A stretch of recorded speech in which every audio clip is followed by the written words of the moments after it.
Today is Monday, December 12th, 2016. My name is Edna Sussman. I'm a reference librarian here at the Half Hollow Hills Community Library.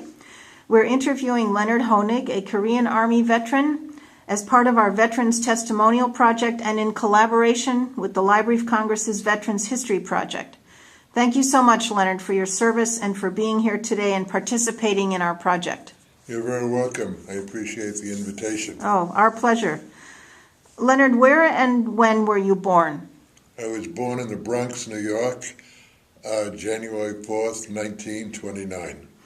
And who were your parents? What were their names and occupation?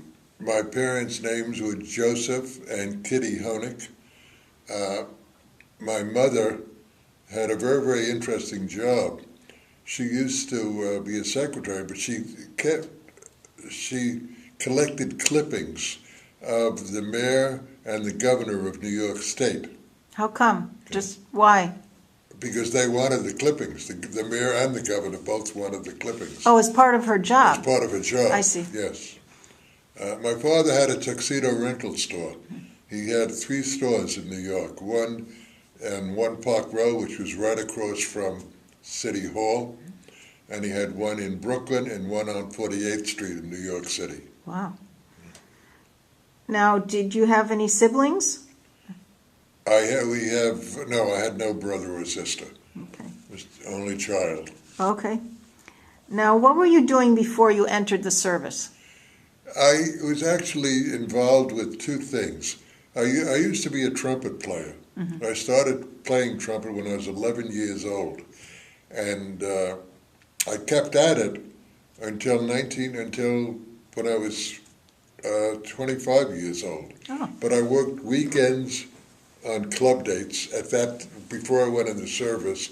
And I also worked for a company called White Swan Uniforms. Mm-hmm. They manufactured nurses' uniforms at the time. They were the largest manufacturer of nurses' uniforms in the United States. Was that after high school you started working? It was after high school, yes. Mm-hmm.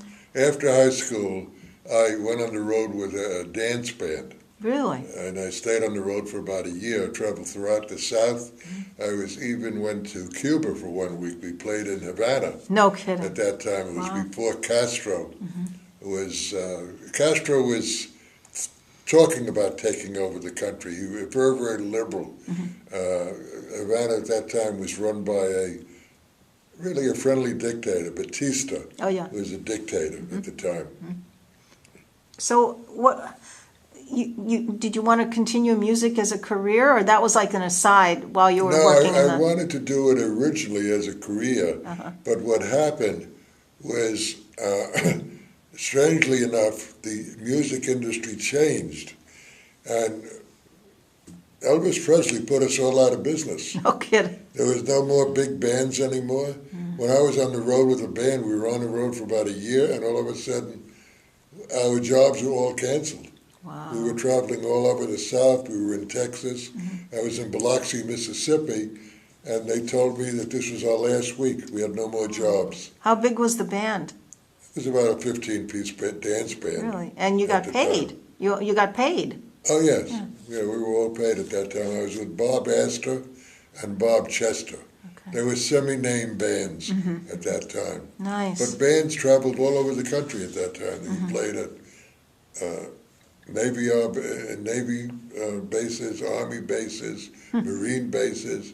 We played in hotels. Really? So after the band kind of dried up a little, then you got the job for the uniform? Then I became, nurses. An uncle of mine was a sales manager in a major company, and he brought me into his company, and then we went into business for a while in our own company, but we didn't do too well in the business, and then I ended up going to work for White Swan Uniforms at that time. Okay, and did you get drafted or enlist? I was drafted. And what year was that? I was drafted in 1953, and I was already now 24 years old. Right. And everyone says, well, how come? Actually, it was about the 12th time I had gone for a physical.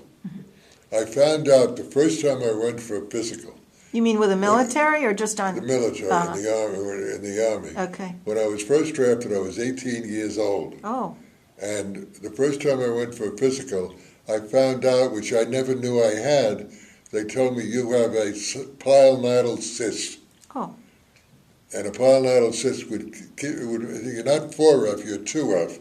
In other words, they kept every 3 or 4 months, you'd have to come back for another examination. Oh. As long as you were not operated on with that cyst, they wouldn't take you in the Army. Really? So I spoke to my doctor. He said, does it bother you? I said, this doesn't bother me. He said, then don't take it out. Leave it. I didn't even know I had it, to be frank with you. After a while, though, it did start to bother me, and then I had to take it out. Oh. And when I took it out, I was called, it must have been my 12th physical. And I still remember the officer who was examining me said, this is the 12th time you've been here. I said, right. He said, it's like a book. All these things here, all these papers are like a book. I said, right. He said, and you know what we're going to do? We're going to write the last chapter today. Oh, wow. You're in the Army. Wow. So you really wanted to go in? Or you just... No, I was drafted. So all those years they kept drafting you until you finally passed the physical. Right. I see. They kept calling me. I see. But I wasn't in the service until 1953. Wow. So you didn't have a choice which branch, or did you? Which... At that time, everyone went into the Army. If you went into the Navy or Marines, you would specifically ask to go in. That most people volunteered. I see. They weren't drafted into the Marines or the Navy at that time. And there was an Air Force, though. And the Air Force. Also, right. same thing. Right. Now, what happened when you departed for training, basic training, and during your early days of training? What was that like? Well, I'll tell you what was very interesting. I was inducted in Camp Kilmer, New Brunswick, New Jersey. And I was only there about a couple of days. And they assigned me to the 11th Airborne Division for basic training. I found out something which I never realized, but when I got to the 11th Airborne Division, which was at that time stationed at Fort Campbell, Kentucky, okay, the general at that time, his name was Wayne C. Smith. He was real spit and polish. And he sent out a letter, and I never realized this, but he sent a letter home. Oh. And what it explained to my parents was that I was taking basic training with the 11th Airborne Division, but I was not a paratrooper. I would not be asked to jump out of any airplanes. That was nice of him to do that. Yeah, it was very, very nice, because I could see that everyone was saying, this guy's going to be jumping out of planes now, you know. Yeah. But at any rate, I was stationed I was at Fort Campbell, and then I eventually went into the band at the 11th Airborne Division Band, and I stayed there all of 1953, until Nice. the end of 1953. Now, did they train you?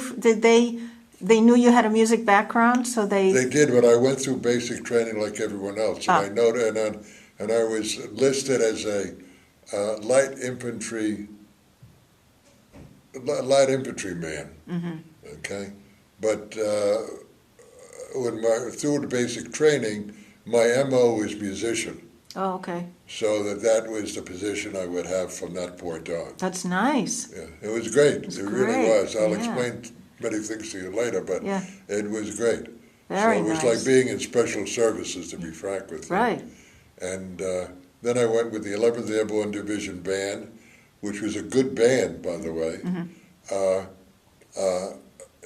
would say it was a good to very good band. Nice. Okay. Later on, I'll explain why I'm just saying it's good to very good. It wasn't excellent, but it was good to very good. And there were a lot of good musicians in the band.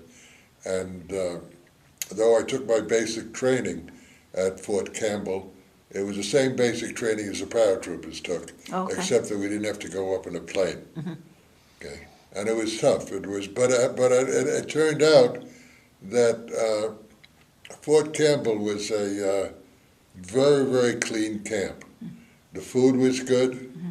The general was, like I said, spit and polish, and everyone there was in terrific physical condition. Everyone, including the band. Really? We were all up at 6 o'clock every morning, and everyone was outside running before the day, even when you were in the band. Really? We used to have to get up 6 o'clock in the morning and go running, and he would be running with you. Nice. You would see him trotting along next to you, waving at everyone. Now, did you have but everyone rehearsal? was in good condition. Did you rehearse during basic training or not yet? Not during basic training. I wasn't in the band during basic training. Okay. Okay, it was after basic training that in basic training, I did two things. One, I applied to the band. Also, I took a test for Officers Candidate School. Oh. I was accepted, and they only wanted me to go to become an officer. Many of the people that I took basic training with did become officers. And I said I would think about it, and the end result was it took me a year, and I finally decided not to do it. How the come? main reason was you had to, in order to be an officer, you had to sign up for 6 years. Ooh, wow. Okay, not 2 years. Oh, I see. I was counting the days with the 2 years. Really? And I did have a good job, so I wanted to go back to the job, and I felt. Right. Now, they would hold your job at the company. Yes, I wrote them a number of times, and they finally, the last letter that I received from, I work with a very interesting company. The president of the company, believe it or not, was a personal friend of Dwight D. Eisenhower. Wow. Personal friend. And he always spoke about him, or many times, he would not be in for that particular week, especially if the president was in New York or close by, he would be spending time with them. But they were high society, this company. Okay. And but they saved the job for me. Very nice. Yeah. Do you remember? Well, they saved a position for me. The position. I'll tell you later about the job. Oh, okay. Now, do you remember any of your instructors in the basic training? What were they like? Yes, I had a top sergeant that I remembered I wasn't particularly fond of. Why? And, well, he was tough. And he sort of, I thought, had a mean streak in him. Maybe it was because he was, that's part of his job. But of all the people I knew in the service, I would say he was the one who I liked the least. Really? Was the one that I had when I was in training. But he trained us very, very well. The end result was we were all in terrific physical condition. How long while we took basic training. How long did the training last? I think the training, if I remember correctly, it was about 10 or 12 weeks. And you learned 10 or 12 weeks. With guns and everything everybody Yeah, learned. we did. Yeah, right. All that. We learned the same as everyone else. How did you adapt to the military life? The regimen and the food and barracks and all that. I grew up. Really? I learned to. Yeah. I'll tell you something very interesting. Believe it or not, I have home approximately 500 letters that I wrote my parents. Wow. So you can imagine, here I was, a single boy with a mother and father. And I didn't think I was a mother's boy, but when I read the letters, I said, I must have been a mother's boy, because I wrote my parents every day. Wow. Or every other day. I didn't miss it. If it wasn't every day, it was every other day. So the end result was, it was like a diary. Yes, right. But most of it was, asking about their life, how they were doing, and then I would tell them what we did. And we used to, the band we did work hard. We used to have 3 or 4 jobs a day. Like what? Well, we played marches. We played at schools. We played on weekends. We were able to get worked in a dance band, Oh, and I made extra money. this is outside the Army. Outside of the Army, Wow, yes. very And nice. there were three cities.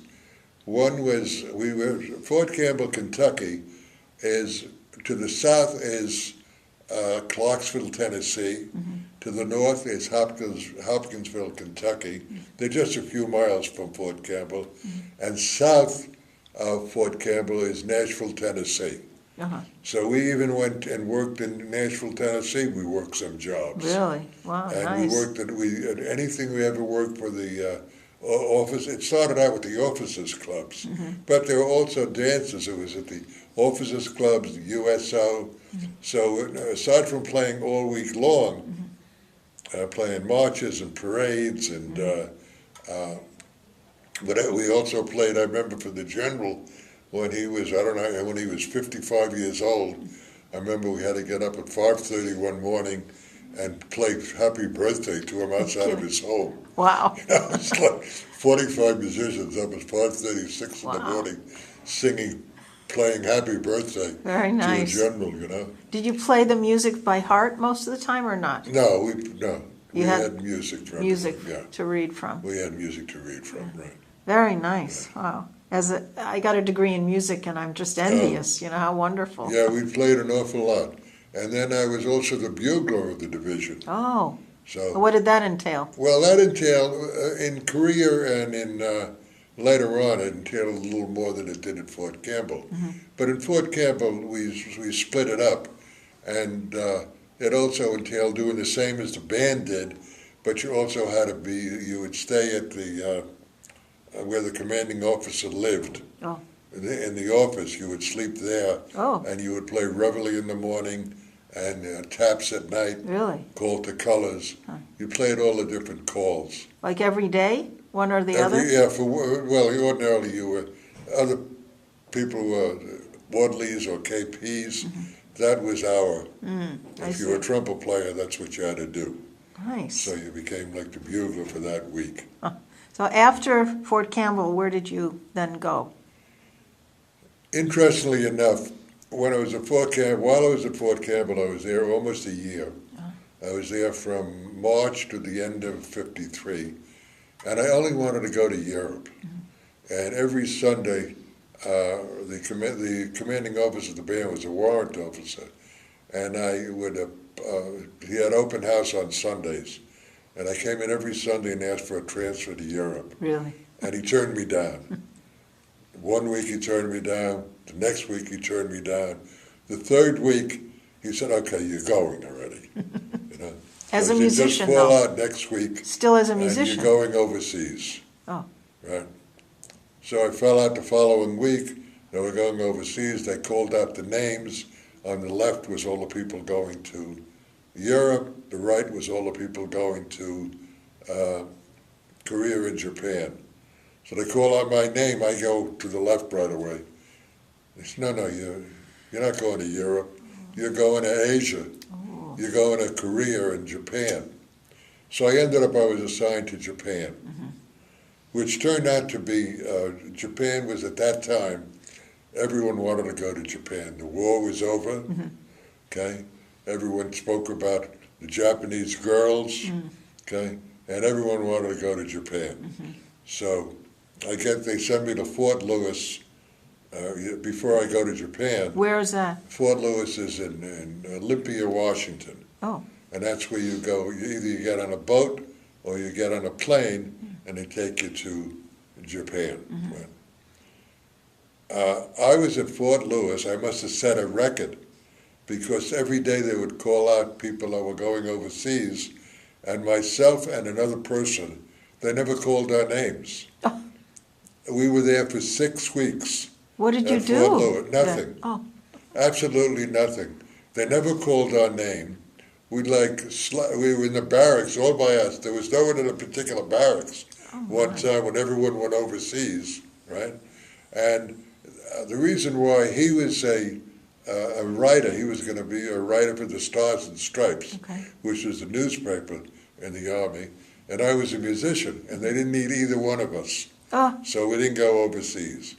finally, after about, so what we did was I went to Seattle, Washington on the weekend. I had to leave and I went to Seattle, Washington, or I went to Olympia, and it turned out it was near the Jewish holidays.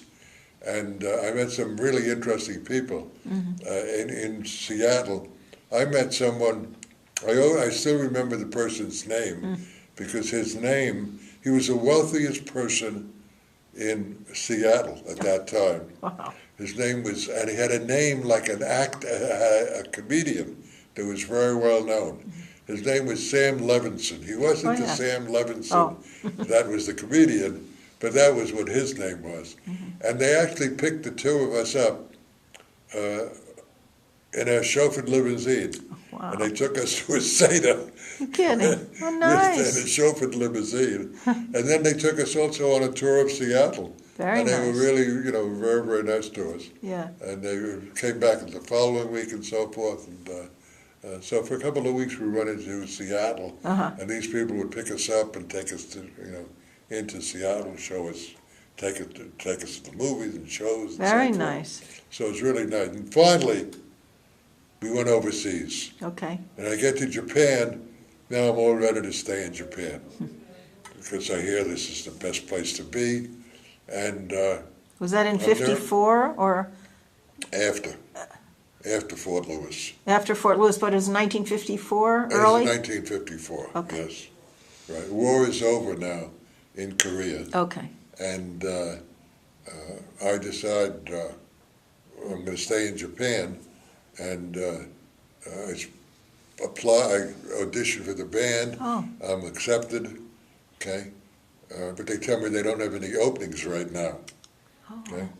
And meanwhile, I'm still in Japan, and I'm there about 3 weeks.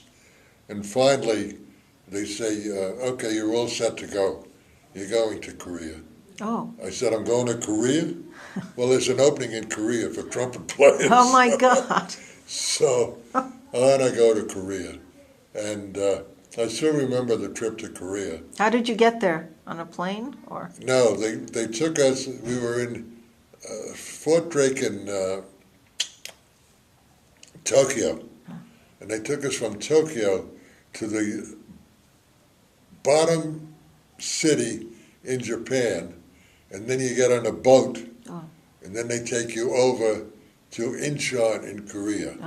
And I remember the whole trip through Japan. It was very, very interesting. It was like a sightseeing tour. Oh, nice. But the day we get on this boat, it's an LST boat. It's about 12 people. What does that That's mean, all it is. LST? Well, it's only about 12 people. It's a small boat. Oh, It's only about 12 people. And we're going across, I think it was some sort of wasn't the Pacific Ocean, but it's a canal. And we go to Incheon in Korea. And it was a pitch black evening, drizzling, and I wasn't in the band yet. And I remember with a rifle on my shoulder, and I'm thinking, my mother will kill me, when she sees this, And finally we get to Korea, and they tell me that I'm assigned to the 25th Infantry Division. 25th Infantry Division at that time was assigned, they were on duty on the 38th parallel, okay, which was that DMZ? between the north and south. So, but I was assigned to the band. So I get up to the north to 38th parallel, and the very first night I'm in Korea, sure enough, I get to guard duty. I'm not in the band yet, and I get to guard duty, and I'm thinking, my luck, something's going to happen here, And then I forgot to get the password also. Oh, gosh. So, but I did have a lieutenant come by, and he told me what the password was. And I got by the evening, and then I got into the 25th Infantry Division band. And it was very, very interesting. In Korea, the band was stationed, and they were moved back. But we were like between the 38th parallel and Seoul, Korea. We were in between the two. And the band, we would go into Seoul, we'd go below Seoul. We went all over Korea. We played in high schools, we played parades. How big We was the played- band, do you The think? band there was a very, very good band. It was getting a little better, actually, than when we had in Japan. Fort Campbell, Kentucky. And it was also about 45 people. Oh, But good a lot of size. people were going home, too. Uh-huh. Whenever they were going home, they had to replace them and so forth. Oh, I see. And we lived in tents in Korea. Outside. And it was, we lived outside, but a large tent. There were like 10 to 12 people living in a tent. Oh, Each tent had a houseboy. And the houseboy, his name was Kim, okay? And I became very, very friendly with him.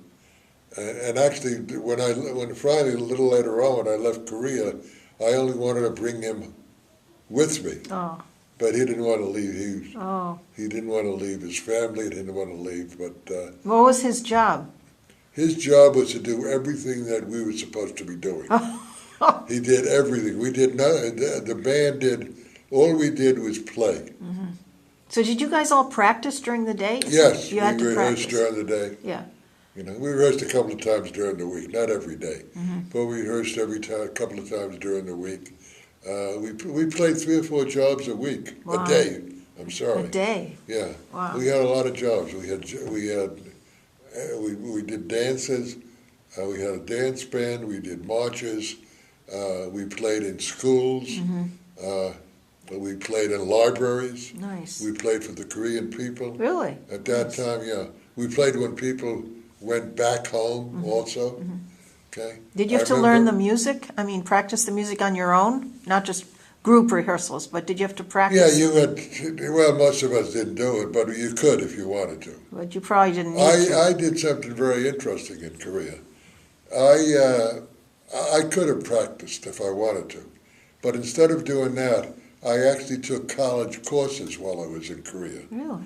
and I was able to get 9 credits. I had gone to college a little before I went to Korea. I had gone part-time to City University, and I had like 6 credits. And when I was in the Army, I took a history course, a philosophy course, and they were set up by the University of California.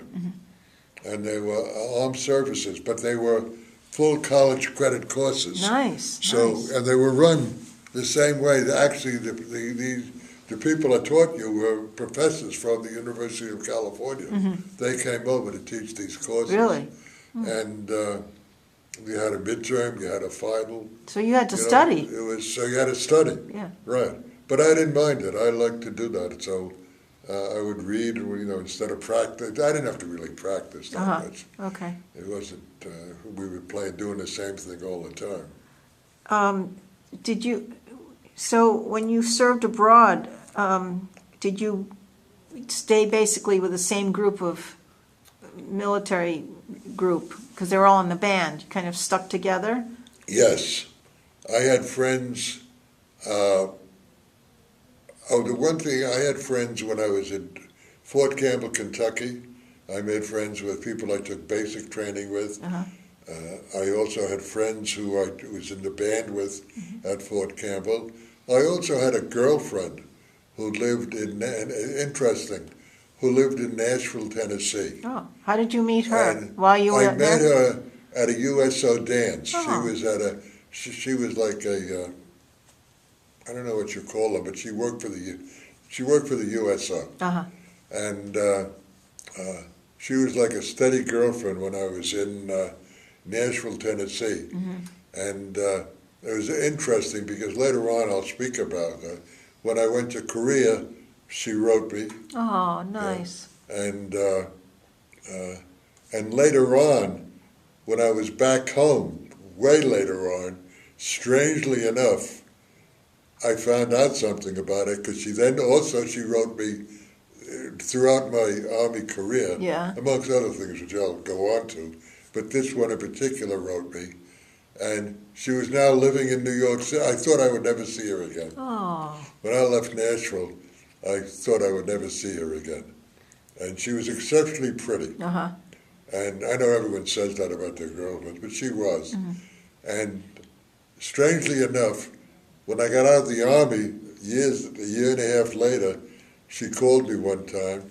She lived in Jackson Heights in Queens. Right. And how she got to Jackson Heights, she was now a stewardess for Eastern Airlines. Oh. And that's where she was now living. Wow. But she was never home anyway in Jackson Heights. And by that time, I had another steady girlfriend. Oh, you did? So you didn't want to be No. together forever? No. Okay. So other than the band, what were your duties in the Army? What else did you have to do? I just played trumpet.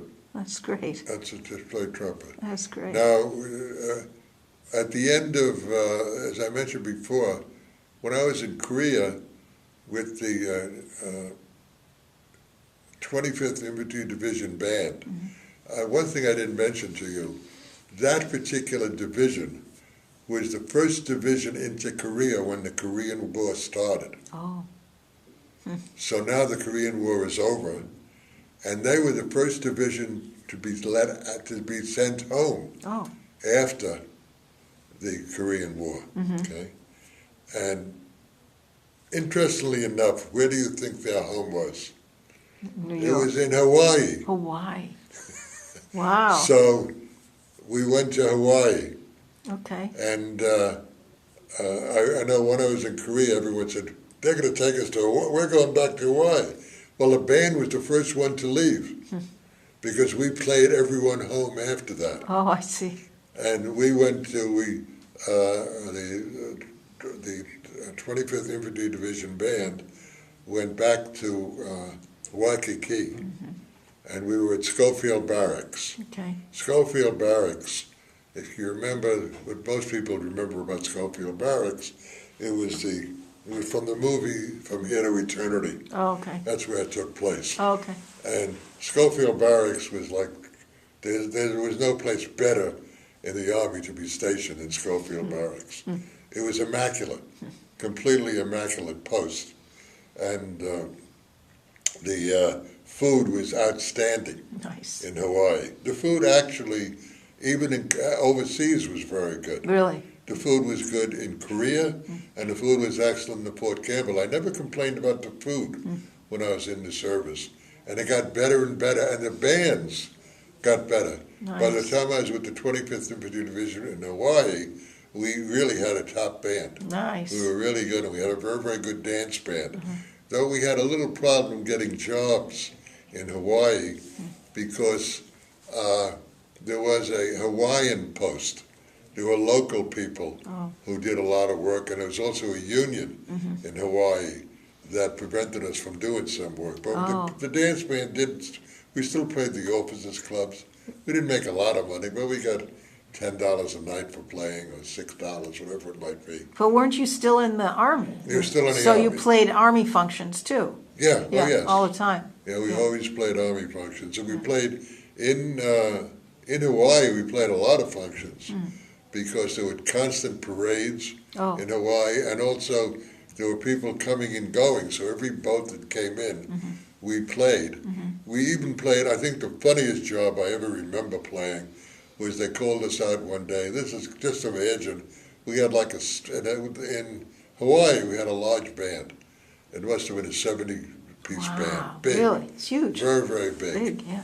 And we all came out one day, and the boat started bringing out people, and it was the Canine Corps. Oh. We were playing for dogs. Oh, my God. We were playing Welcome Home, and they were barking at us. It was like, That's funny. and then we had to march with them to know us. Oh, that's funny. It was really funny. Very nice. But, yeah, Well, I it had was- a question about, you mentioned before, going back to the tent thing, when you lived in the tents in Korea. Yes. How the food was good there too? Or how did they? Yes. Well, we had a mess hall. Oh, you had a mess hall. We had a mess hall. Oh, there was something I didn't mention to you in Korea. I didn't mention something in Korea. One of the things that I will admit to you, I had seen when I was in Japan, and when I was in Hawaii, and when I was, well, not Japan, I was only there a couple of weeks, but in Hawaii, I had girlfriends, and I had a girlfriend in when I was at the 11th Airborne, but in Korea, I had seen a film, and that film scared the devil out of me. Why? Well, it explained all the venereal diseases Oh. that were going on in Korea. Oh my gosh. And I didn't look at a member of the female Really? Oh, that's what's when I why. was in Korea, you know. Probably I smart. would look at them and say, gee, they look, they're even prettier than some of the Japanese, but I'm not going near them. Okay, You know? smart move. Yeah, you Yeah. never know. Yeah, you never know. So, when you, But there was another thing about Korea which I didn't mention to you, which is sort of interesting. Somewhere or another, all of a sudden, a puppy showed up at our tent one day. And I brought the puppy in, and that puppy became mine. oh, And his name, I gave him a name, he was a little puppy at the time. And while I was in Korea, he was getting bigger and bigger. But he was literally my dog. And his name was Meatball. meatball. You named I him? gave him Meatball, yeah. And I really was trying to figure out a way to bring him on the ship when we were going to leave Oh, Hawaii and yeah. leave Korea, you know. And they finally told me, you know, you better, you can't bring dogs, you know. So what did you do with the dog? What I did with the dog was, which is sort of interesting, the houseboy took him. Oh, good. The houseboy took him. And then he wrote me later that he was taking care of him, and he grew up, good. and, you know. Good. So he was taking He had a care nice of home, yeah. Yeah, he had that's a nice good. home. That must have been hard to, how long was the dog with Oh, you? he was with me for months. Wow. Yeah, and I loved that dog. Yeah. Right. Oh. Yeah. So when you got to Hawaii, and that's where you stayed until you were discharged? Yes. I was there for the rest of the time until 55. Okay. So I was there about 9 months, 9 months. What kind of friendships and camaraderie did you develop while you were serving? Well, in you know, this it's home? funny. I had an awful lot of friends. Oh, I had a lot of friends in the band, and strangely enough, I made friends with a Japanese girl who worked in the PX. Now, I'm just almost repeating what I wrote my parents, but it's true. She and another girl, we became platonic friends. Nice. Really a very, very pretty Japanese girl.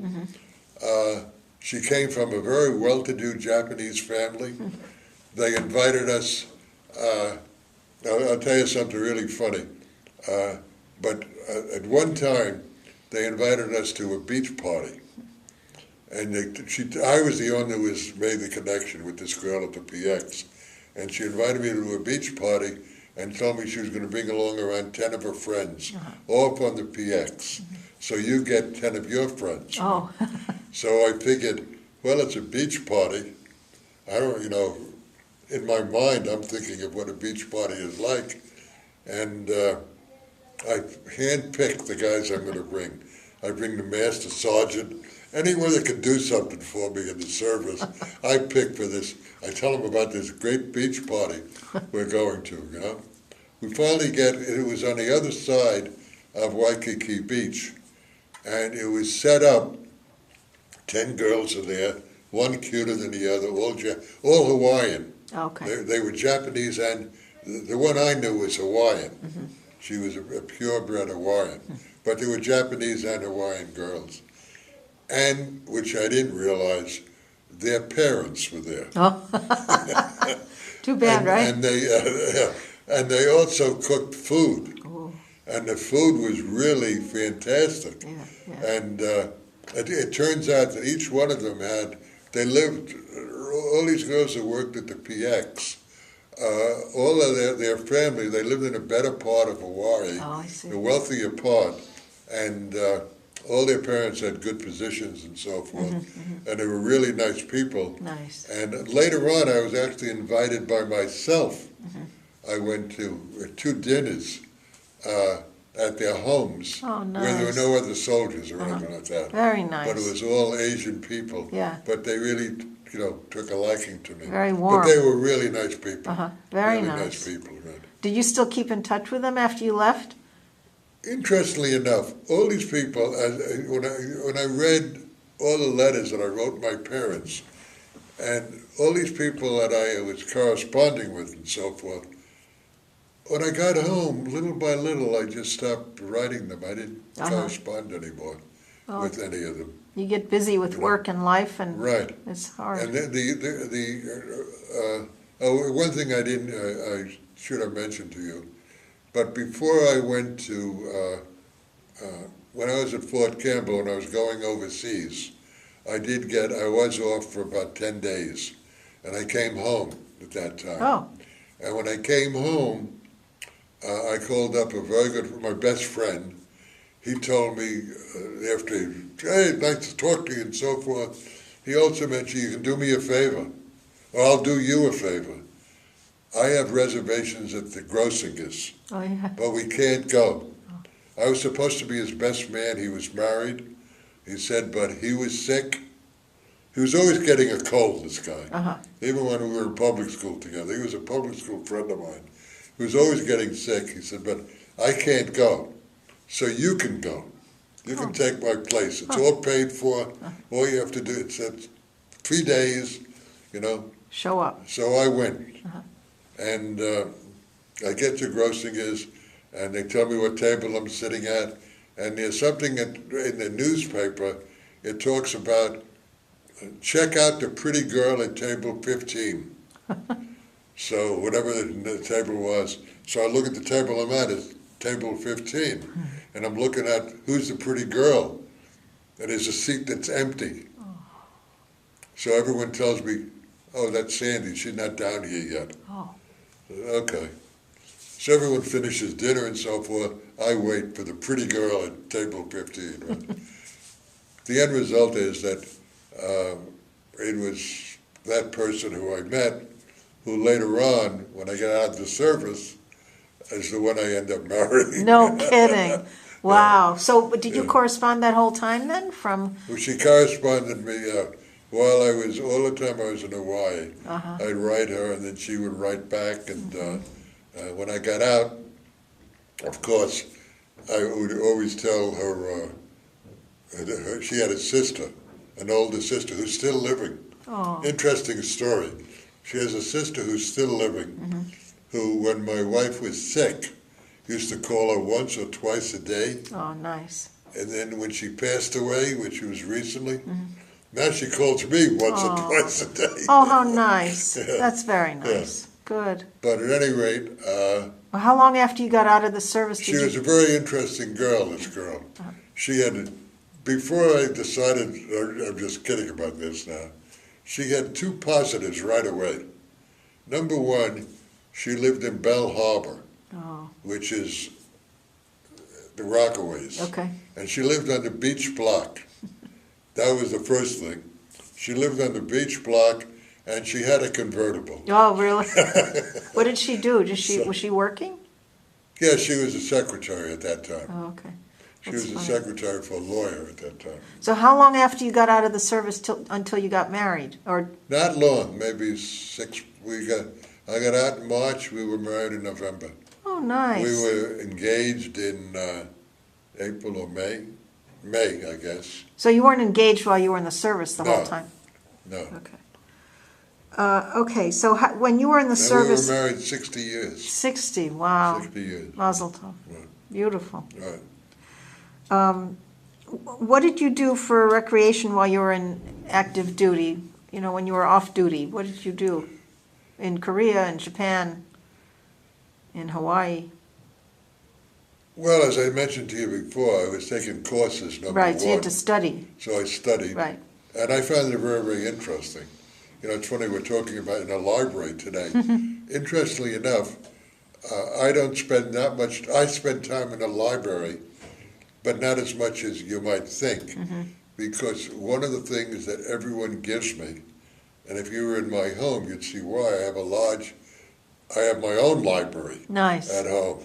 Good. I usually only read nonfiction books. Oh, okay. And all my family would always give me gift certificates to Barnes & Noble. Nice. So that I would always buy, now it's Hanukkah time, so I'm waiting for the the gift certificates, and those books keep me pretty busy during Yeah, very during nice. the year. Though I still will, once in a while, you know, go to the library. Okay. So how did you return home from Hawaii to you came back to New York? Came back to New York. Was that by came back plane or boat or? by plane. Plane. Yeah, we came back by plane, and it was at the end of my first experience. Though was I got into a cab, and it wasn't like the Vietnam War, but the Korean War was similar, where people didn't appreciate people in service. Who came That's back, you when mean? when they came back. Really? And I got into a cab, and it was downtown. In New York? Near the bus, yeah, I came in on 43rd Street, I guess, to the bus stop. Okay. Okay, and when I asked him to take me to the Bronx, I could see the way he was taking me was the longest way that you could take someone to the Bronx. Why would he do that? Oh, for more Because- money? For more money, right. Oh. And I finally had to tell him, no, get on the West Side Highway. I'll tell you where to get off. You don't have to go through 8th Avenue to get to the Bronx, you know. Wow. But every other block we got a red light, you know. And then when I got to the Bronx, he was a cab driver who had been working for a lot of years. So I knew he knew his way around. his way around. Yeah. But even when we got to the Bronx, he was taking me the long way to where I lived, you know, and I had to start telling him. And then finally I told him to just pull over here, Oh, a gee. block away, you know, Okay. and I'll get out. And I just gave him his regular Fair, yeah. fare. How were you received by your family and friends when you came home? Well, I had a great family. My parents, I had at that time, aunts and uncles and cousins.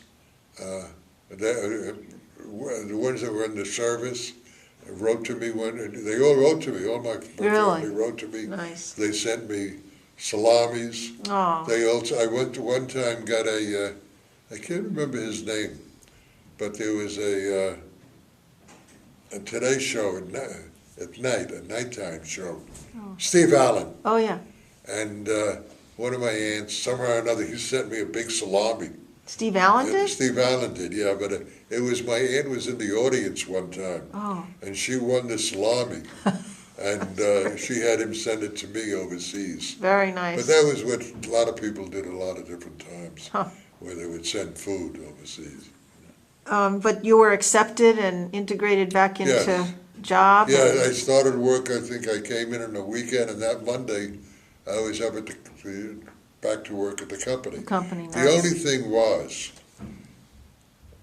what happened with the company was I was a salesman with this company now, Okay, and I had opened up a territory for them, and it was Eastern New York State, okay, and it was New York State. I'm sorry, and all of a sudden they had hired someone else for that territory, and instead of giving me back the same territory, they explained to me that I had an even better deal. oh, It was out in Ohio.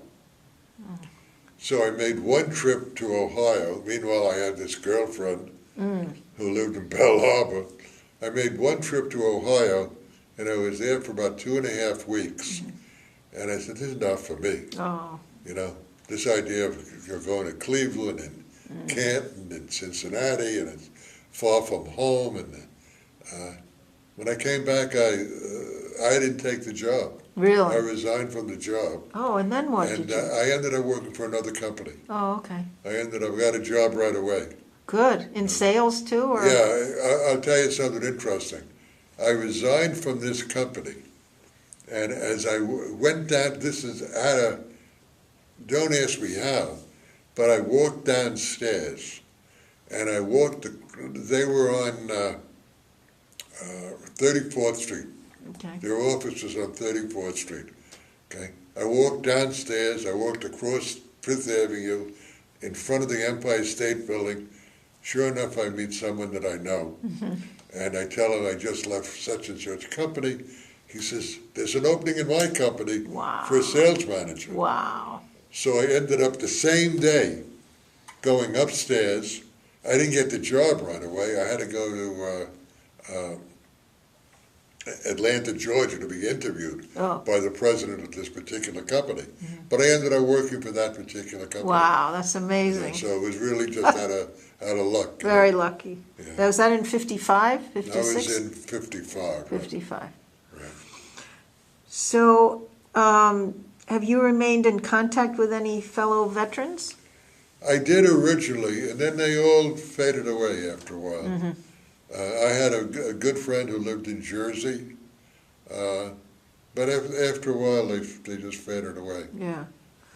And So how long were you at this and job? part of it was that I was selling, Oh. and I was usually would go away Monday, come back Friday. Oh, you traveled a lot. So I did a lot of traveling, and it was like that's what I did for many years.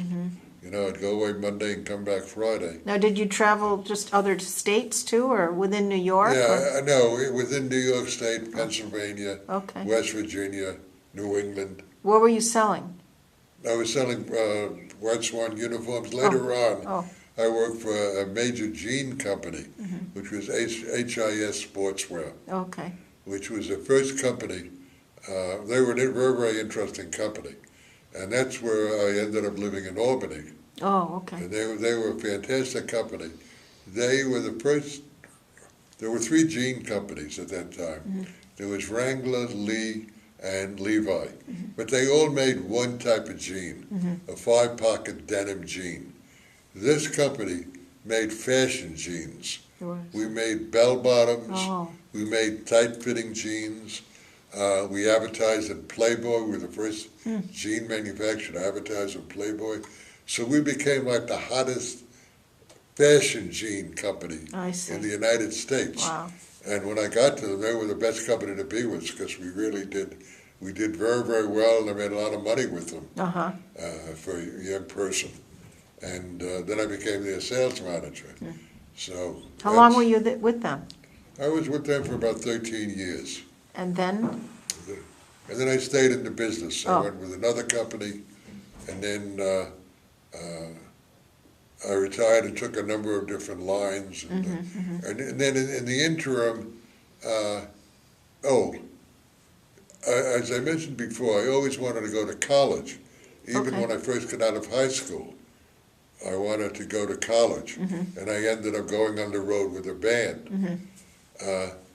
But in 1975, I started to go to college at night. Great. And from 75 to 80, I went every night. To where? I went to Pace University, and I earned a bachelor's degree and an MBA. Wow. And then when I graduated, I wanted to go on for a doctorate as well. And that's when my wife at that time said, "No, that's it. Put the books away. You know, they're not going anymore, you know." Did you have children by then? Yeah, we had 3 children. But it was from 75 to 80. And then I started teaching at night. Really? Nice. And I started teaching in college. And then by 87, I actually went into college full time. To teach? And to teach. What? I taught at St. Francis College in Brooklyn. And what did you teach? I taught all business courses. Wow. Marketing and management courses. Very nice. You know. Wow. You know, and I taught in a number of different colleges as an adjunct, but I taught full time at St. Francis College in Brooklyn. How long were you there? I was there 34 years. Wow. I retired in 2014. Recently? Recently. Good right. for you. Yeah. Wow. Right. You had many different jobs in your life. So I was a musician, a salesman, sales manager, and a professor. Right. Very nice. How do you think your military experiences affected your life? Well, I'm one of the few people, when I was reading over all the letters, and I feel like the same way now, I actually enjoyed being in the service. I had no negative experiences that I can remember in the services. I enjoyed playing. You know, I was a musician and I enjoyed working, and the food was good. I didn't overwork myself. I seemed to meet, and I also was able to make friends. It's possible, maybe because of my age, and maybe that's why nothing bothered me. But I had many friends who were above rank with me in the service. I was friends with a lieutenant, a master sergeant, and I was friends with their families and so forth. Yeah. So I enjoyed myself in the service. I had no. But you didn't No want to problem. re-up.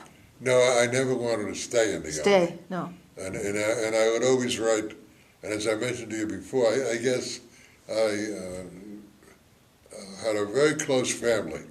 All my aunts and uncles were living at the time. I had a very interesting family. My mother's family, should have mentioned this.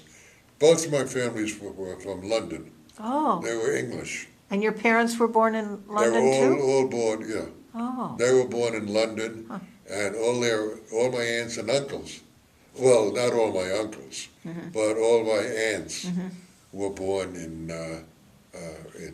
London. I see. And most of them I had mostly aunts. The uncles that they married were By marriage, yeah. were not all born in London. Oh, I see.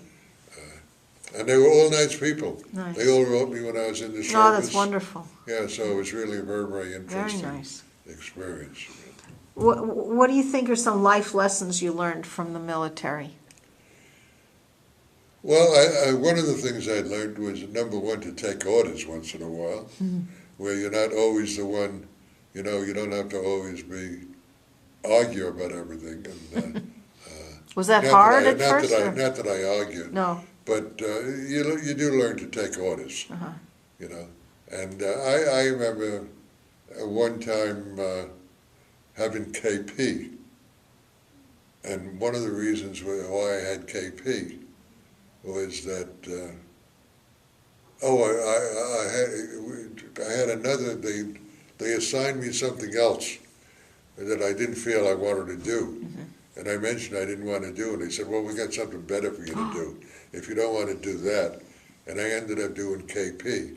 But not only were I doing KP, they had me doing push-ups in the kitchen. About 50 push-ups in this hot kitchen. Wow. Was that punishment for saying you didn't but want I to do didn't it? want to do something, right? and yet I remember appearing in front of a commanding officer. Well, I had some interesting experiences in the Army.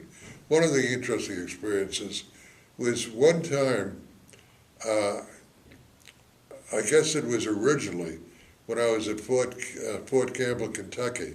It was Christmas holidays, and they wanted the band to play in church. They wanted a brass quintet to play in church for Christmas. And I volunteered, and I played in church that particular Christmas. The following year, now I'm at the Schofield Barracks, and that year it turned out was that they asked me to do the same thing in another division to get a brass quintet together and play in church that evening. And that was on a Friday evening, the Sabbath. And I said, I can't do it. It's the Jewish Sabbath, and I can't do it on that night. They said, what do you mean you can't? I said, well, it's the Jewish holiday, and I'm Jewish. And they said, well, you have to do it. Where was no. this? This was when I was in Hawaii. Okay. And I explained to the warrant officer at that time, and he said, well, if you can't do it, I guess it's okay.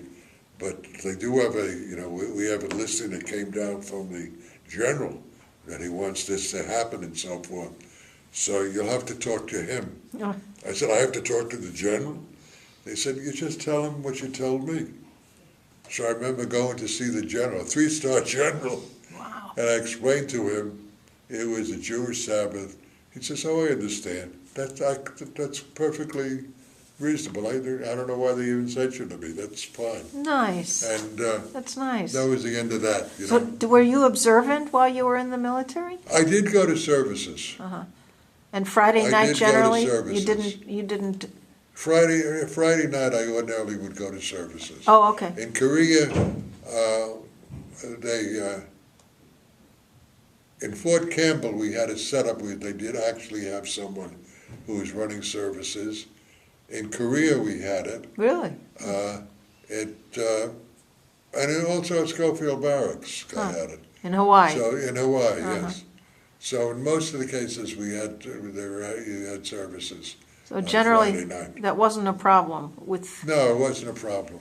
I mean, normally you probably wouldn't be rehearsing No, anyway, one right? of the things that everyone, they would kid me about, because ordinarily, like when I was ordinarily Friday is when they clean the barracks. When they really, Friday night is when everyone really is, they have inspections Saturday morning. Oh. But I kept everything clean all the time. Oh, good. So it didn't really bother anyone. But they always said, you know, Honig, this idea you're going to services Friday night when everyone else is cleaning up. I said, but it's clean here, you know. Yeah, that's Okay. funny. And they knew it, so they never bothered me. Were there other Jewish There soldiers were a few. Yeah. with you? Not that many, Uh-huh. but I did have, there were a few. You didn't feel any anti-Semitism or anything? No. No.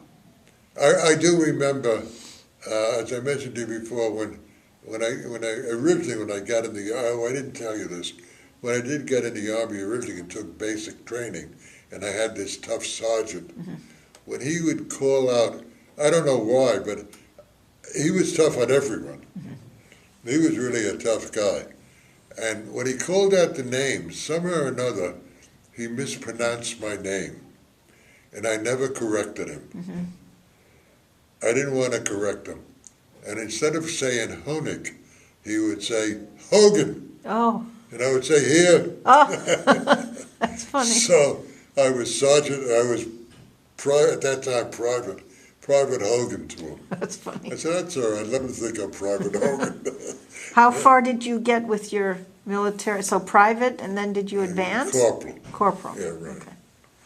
Okay. So how do you think your military service impacted your feelings about the military in general and war? Well, you weren't in the front lines, but it was... No, but I think even today, I think the fact that,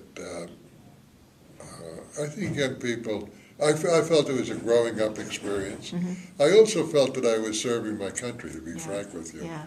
And the idea of spending 2 years in the service was a sort of a payback for living in the United States. Very nice. I mean, yeah. we do A live good in a attitude. wonderful country, and I do feel that, you know, there's nothing wrong in spending 2 years in the service. Yeah. And Very I good. always sort of objected when I hear people that were my age and they never served or they were able to get out of it, you know, because they knew someone or something like that. Right. You didn't mind serving No, your I country. It's didn't. wonderful. I didn't mind it at all. What message would you like to leave for future generations who might hear this interview? Well, one thing, as I mentioned to you before, we live in a wonderful country, and I do think that there's nothing whatsoever wrong in serving your country by serving in the services. It's number one, a way to pay back for what you do get from the United States. It's also a form of growing up. You know, you do learn to take orders and which orders, you know, and to be able to grow up in the service. Yeah, it's good advice. Is there anything we haven't talked about that you'd like to add? Is there something you said you might tell me that you didn't yet? No, I Remember. think I spent. Got everything? Yeah, I mentioned to you before, I had written my parents so many letters, and in reading over all the letters, I really forgot about it, but it seemed like every place I'd go, and somehow or another would be involved with females when I was off. But it was really interesting when I was in Korea that I do remember the girls that worked at the PX, and they were really very good friends of mine. Nice. And I know when I left, you know, I said I'll never see these people again, you know, unless I go back to Tokyo. And They spoke English. yeah, they spoke. Yeah, I'm sorry, they were from Hawaii. Oh, Yeah, they spoke perfect English. Okay. Yeah, Did you have any issues with the language when you were in Korea? Or did you deal with native Koreans at all? No. No, The Koreans spoke English. they did. Yeah. Okay. They learned, the Koreans learned English in the service. Oh, I see. And even before, they learned it in school. So they spoke broken English, but they could speak English. And the houseboy was wonderful that we had. And he was the one I left my dog with. Right, right. He But, spoke English too. Yeah, he spoke English, right. How old was he? Oh, he must have been, at that time, I think he was a high school. Oh, yeah. He was young, 17 years old. 16, 17 years old. Anything else you can think of, Leonard, or we No. covered it all? I think we covered mostly everything. Well, thank you for your service and for sharing You're all your welcome. memories with us. We really appreciate it. Thank you. Thank you.